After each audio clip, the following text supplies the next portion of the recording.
Actually, I need a drink as well, if I could. I was trying to not drink. But I was thirsty. Would not be nice.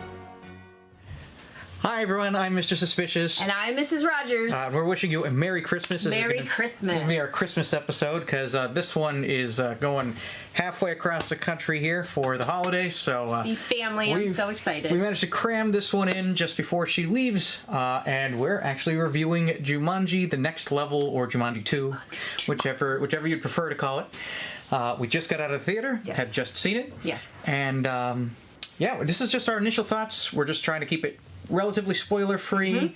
We're not going to try to say anything outside of what you would see in the trailers themselves. But overall, what did you think of Jumanji 2? I walked into this movie with my classic sequels are rarely as good as the original film.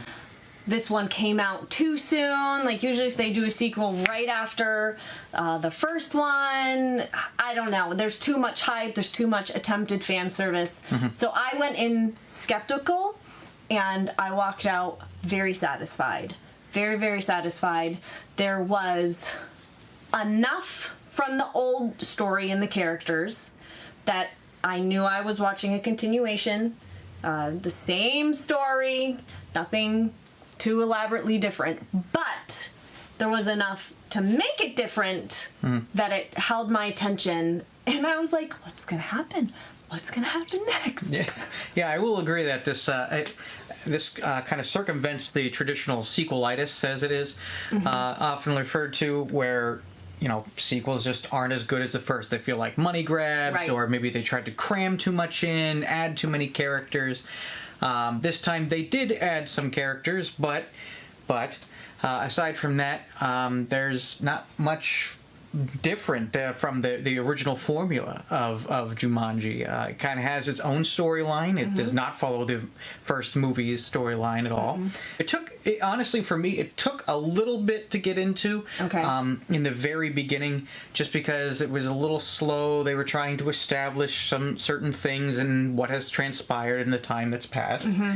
But once it actually kicked into gear, it was a rip-roaring good time. There were a lot of things. I laughed a lot. Yeah, I was not expecting to laugh that much. This movie was far funnier than it had any right to be. You'd be watching a scene, and you could see them telegraphing like a mile away what they're going to be doing. You knew it was coming. Or what joke they were going to make, but the delivery is what made it great. And so that's what kept me laughing throughout this entire movie. There's two things about this film. Okay.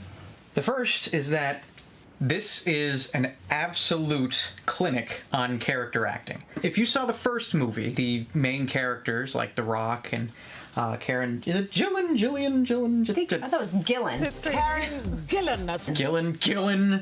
Maybe it's Jill. It's like the difference between GIF and GIF. Like, no one ever knows. In the first movie, they had to act as other people. Right. They were not acting as... They were acting as the other actors, basically. Like they were. Yes. It was like an actor within an actor. Their characters would have like a certain behavior, but then they would learn something new and change behavior. And it was just an interesting thing to see how well they could adapt to. Yeah. Like, I think that's an incredible challenge. It was actually something, I believe it was Mel Blanc. That's another go last again. name. Man of a Thousand Voices that used to do Bugs Bunny and Daffy Duck. Oh. There was one episode of a Bugs and Daffy cartoon where the two of them dressed as the opposite. They were trying to trick Elmer Fudd, and they dressed as the opposite person. So Daffy was Bugs and vice versa.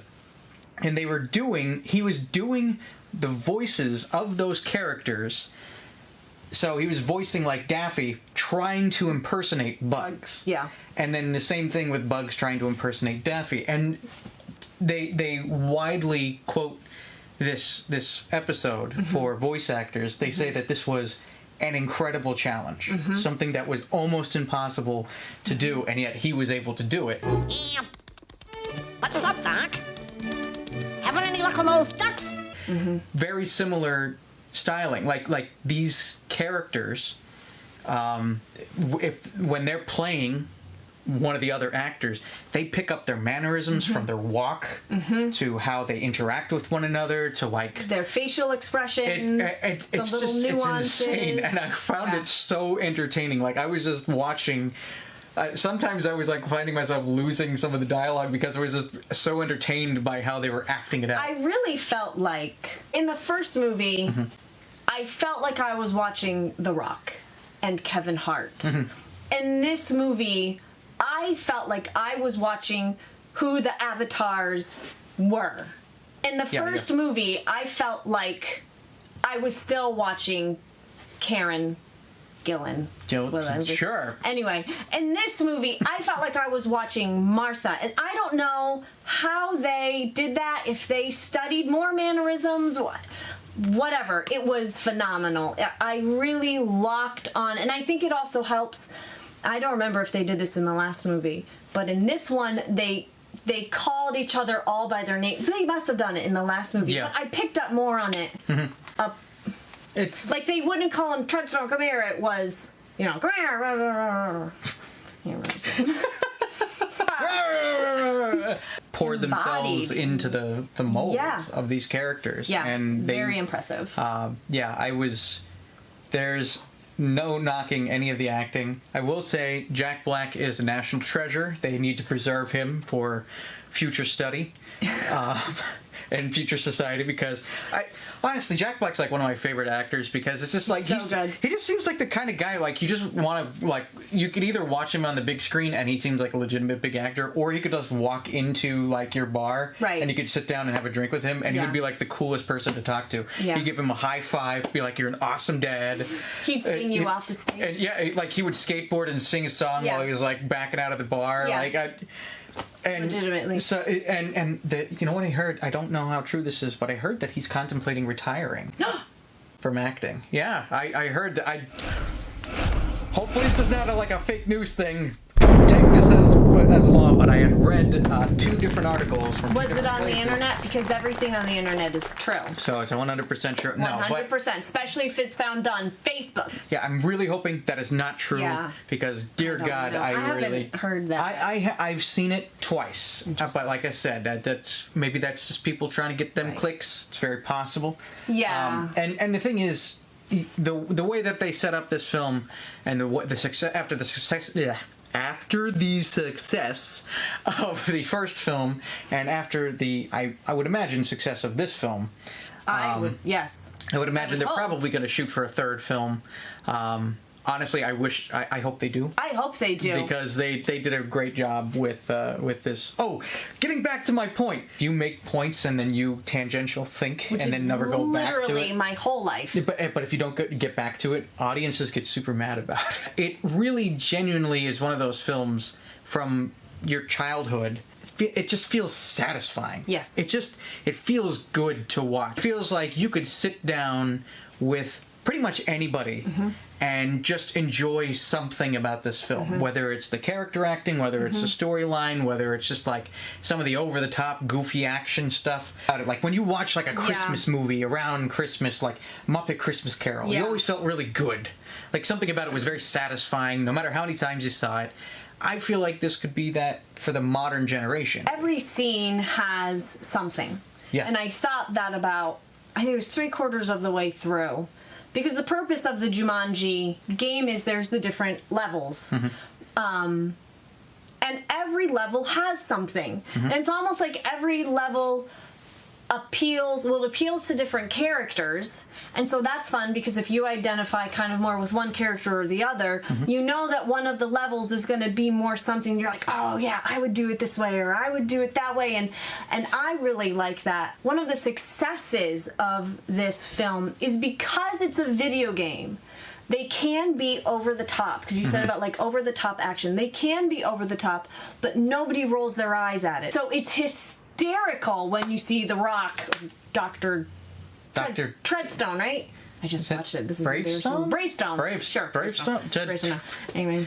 I don't know, Treadstone, Bravestone. But like when he punches someone and they go flying and through the wall and into, you laugh, like you cheer it. You're not like, oh, funny. That would never happen, because it's a video game. And so it's really, really fun to watch those scenes. I think that premise is one of the things that makes this movie so successful. And when you know that they have the 3 lives, you're invested in their life, but you're a little bit like, oh, maybe you should take a chance, because technically you have like 2 more tries, you know? And so I think that part to the storyline is actually what makes it really strong. Yeah. The problem solving, you get the levels. I loved how in this movie the different characters' strengths and weaknesses, I felt like they were played into a little bit more, and I kind of liked that. I thought that was really good. Again, it's taking from the last movie and kind of pouring in a little bit more, putting a slightly heavier hand on it. I liked it. I thought it was really good. They can go over the top, and it doesn't feel ridiculous. And even if it is ridiculous, it's entertainingly it's hysterical, ridiculous. Because you're like, this would totally be in a video game. Right. I could see this happen. Yes, exactly. You could see it happening, and then the thing is, it was able to play up the fantasy elements of this movie a little bit more than they had in the first movie. This one, they kind of pushed the envelope a little bit, because I think what ended up happening is they established again that they're in this video game, that they're back in the game, and what are the circumstances of them being back in the game. But then the thing is, they assume you saw the first movie. So they already assume that you know the world. You don't need to build up the world anymore. You don't really need to build up too much of like, oh, like this is the premise of a video game and how it works in this world. So then they were able to kind of let that fade in the background a little bit, and then they were able to bring back this storyline that becomes very over the top and very entertaining. Frankly, it's just entertaining. It's just very, very entertaining. Like, you forget that it's almost like it's supposed to be a video game, and it's just like, oh, cool, I'm watching like something like a never-ending story kind of thing, where it's like there's. Movie. You didn't like that movie? No. What was it? The dragon? You didn't like the dragon? Horse died, and the quicksand. So for anybody that has not seen a movie that has existed for decades now. That was a spoiler, just so you know. I feel as though when you take something that was perhaps a beloved IP back in the day, you don't have to people have those nostalgia glasses that they're just so hard to shake. I'm guilty of it. You're guilty of it. Everyone's guilty of it at some point. I loved the original Jumanji. Yes. I loved Robin Williams. I loved how scary and creepy and weird and goofy. Me of something you say about that. I had such an attachment to it because I loved Robin Williams. So seeing this, I was just like, what could it be? Like, what good could? And I'm talking about the first movie. You know, like when you go into it, I had like no expectations for that movie at all. And so, you know, I'm thinking, how could this possibly be? I like The Rock. I like Kevin Hart. Love Kevin Hart. And Jack Black. Jack Black, don't retire. Please don't retire. But, you know, so I'm like, you know what? They're in this movie. Let's just give it a shot. And I think we went on like $5 movie night. I think we did. No, it was the whole group. Really? We went tonight, and it was a Sunday. Oh my God. Because remember? I forgot about that. I don't remember Rachel's that. heels. Oh my goodness. Don't wear your like hollow heels to a movie, please, because most of the movie theaters have hard ground and you sound like a horse walking. Just don't do, please. The first movie, I had no expectations. Yeah. And it was still pretty great. But the second movie, again, thinking of the sequel, thinking of how good could a sequel be. Yeah. And again, taking a beloved IP, you know, a little part of you, I feel like you'd be lying to yourself if a little part of you didn't have in the back of your mind thinking, okay, this is the time they mess it up. I thought this is going to be over the top. This is going to be dumb. I hate to say it, but I really thought it's true. That's what you feel. Or this could be. I wasn't set that it would be. I thought this could be dumb. It was very good. Very deep. I thought it was very I've heard it was very good. Yeah, I may have shed a tear. I don't know. Hollywood's got like a good thing going for it, knock on wood, that they keep that going, because you know, this is a sequel that I think is worthy of mention and worthy of your time and effort to go see this holiday season. I would say it's worth the full price, you know. Yeah. Definitely worth it at a discounted price, but... I think one of the things about the movie also that made it so strong is the overarching theme. It was very poignant. Very, very touching. Not over the top. I didn't feel like I was being... You know how sometimes you feel like they're trying to coerce the tear out of your eye? Yes. I did not feel that at all. It just... You're gonna cry. I'm gonna punch you in the face with these emotions until you cry. Yeah. Another thing that I think made this movie so strong is they did not try to do too much. Yeah. I think they did just the right amount. Yeah, they stuck with their story. They expanded a little bit as the characters started to discover more of the story, but didn't make it so grandiose.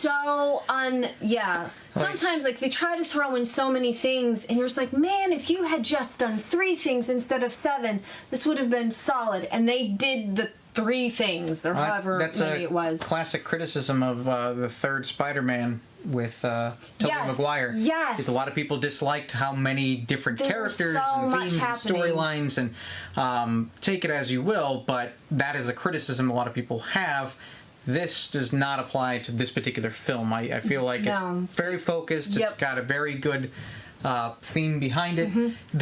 The nice thing too is that they did a good evolution of the characters' friendships together. Yes. It felt very organic and natural. Didn't feel like it pushed so hard that, like, you know, it's like we're friends now. We're super friends. We're friends. Oh my god, we're super friendly friends. And like it's just like, okay, all right, let's however they did that in the beginning, well, I know how they did it on screen, but because there's always that bit of okay, here it comes.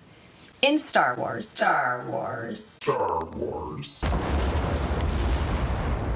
Attack of the Clones.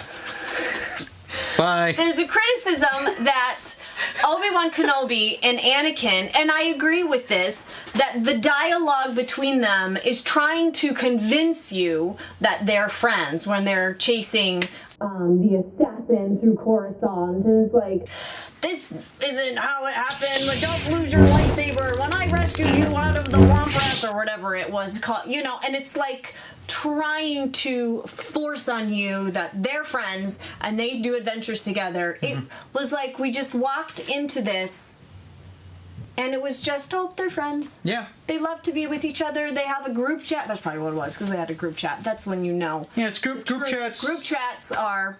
If you're ever a part of a group chat that eventually pisses you off, you know that you're friends with those people, because like there's at some point you're gonna be like at a funeral or something, and then all of a sudden they're gonna be talking about getting pizza on Friday, and it's gonna be blowing up your phone, and you're gonna be like, oh my god, could you guys shut up, please? Did that ever happen? So I have one more thought about the movie, and this is actually a criticism, a light criticism, because I do really enjoy these movies a lot. The first movie is kind of creepy. Now, it could have been that I watched it when I was a kid, and who would not be creeped out? Oh, you're talking, not like you're talking about No, the original. The original one. I'm sorry, the original movie. Yes. You know, it's creepy. It's meant to be. Yeah, and I do wish that they pulled the creepy element a little bit more with these. Now, that being said, it would not be quite so geared towards children, potentially, but I've seen people take children into movies that I'm not sure they should have gone into, so anyway. That's the only thing I wish that these But stories did was make it. I get the creepier. feeling that should they continue this franchise, inevitably they're going to try to head in that direction, because I hope think so. I really get the feeling that they will. There's only so much that the video game premise and or the comedic timing between characters can take you before it has to be like, hey, we have to add a new element in, Right. and figure out how these characters and this world evolves around that. Right. So my prediction is in the future, if they continue this, that they will kind of get back to that creepy factor a little bit. I hope so. Well, I'm hoping so. Yeah. But that's my prediction for right now. Mostly because I would love to see those characters have to work through those creepy situations. They all did a really, really good job. And to put those particular people together, I would... Like, it's just not something you think. You would not like, expect... let's put The Rock and Jack Black. It's like they had a hat and of like... Karen Gillan. Of like characters. And Kevin Hart. Like of character actors. And you're like, all right, and you know the what? Jonas Brothers. Pull 4 of these characters out of here. Right. And then we're going to put them in a movie. And you're just like, okay, cool. This will be interesting. Yeah, so that's originally why I saw the first movie. Loved it. Yeah. Saw the second one. Still loved it. A little something for everybody. Yeah, and it was, again, balanced really, really well. Sometimes movies, I felt like with Guardians of the Galaxy, the first movie was obviously all about them becoming a group and friends together.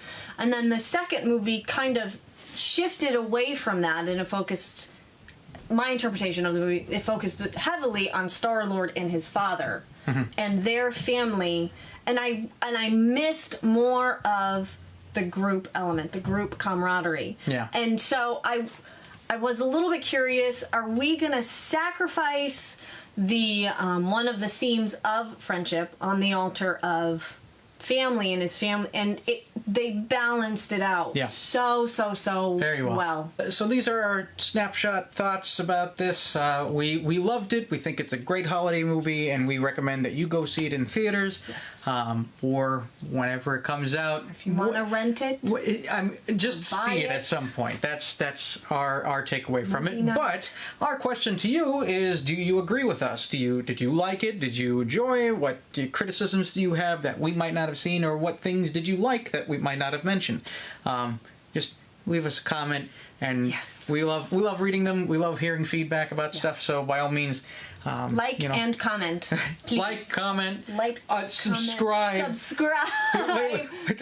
No, listen, it's going to be a lot more threatening than that. Like, comment, and survive. If there is something that you think would be fun for us to review, also comment and let us know what it is, because we are always up for suggestions. There are so many movies to review that the process of trying to work down which one to do, which one not to do, is sometimes an exciting adventure. Yeah. So if you have any suggestions, please let us know. Yeah, it does not have to be something in theaters. It could be like something you think we have not seen, something that one of us has seen and the other has not. That's something we've talked about in the past. We'd love to do that. Yes. But we're working on it. We promise. It's just been things that have been in the air. Whatever your denomination might be, we hope you happy holidays. Have a happy new year. Yes. And we will see Please you all in safe. 2020. But hopefully that Jumanji, you're inspired to see Jumanji in the meantime. Yes. Anyway, I'm Mr. Suspicious. I am Mrs. Rogers. And we will see you next time. Bye, guys.